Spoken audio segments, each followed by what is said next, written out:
رسول اللہ صلی اللہ علیہ وسلم نے فرمایا، قیامت کے دن رمضان المبارک بہت خوبصورت شکل میں آئے گا، اللہ تعالیٰ کی بارگاہ میں سجدہ کرے گا، اللہ تعالیٰ فرمائے گا، اے رمضان المبارک کیا مانگتا ہے، مانگ تجھے عطا کیا جائے۔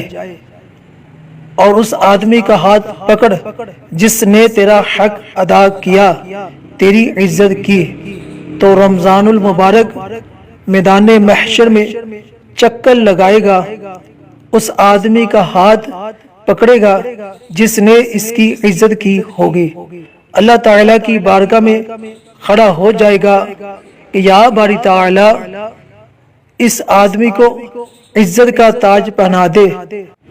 اللہ تعالیٰ اس آدمی کو 1000 سنہری تاج پہنائے گا اور 70,000 گناہ کبیرہ کرنے والوں کی بخشش کی دعا کرے گا۔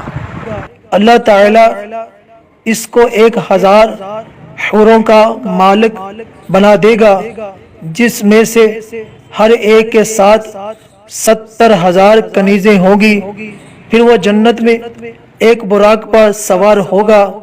اللہ تعالیٰ نظر کرم فرماتے ہوئے رمضان مبارک سے پوچھے گا، تیری کیا خواہش ہے؟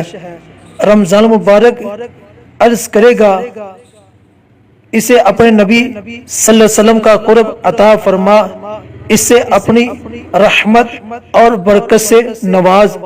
اللہ تعالیٰ اسے 100 شہر عطا فرمائے گا جس کے محلات سرخ یاقوت سرسبز زبرجد کے بنے ہوں گے، اور ہر ایک محل میں 1000 محل ہوگا، وہ سارے محل رمضان مبارک کا ادب کرنے والے کی ملکیت میں ہوں گے۔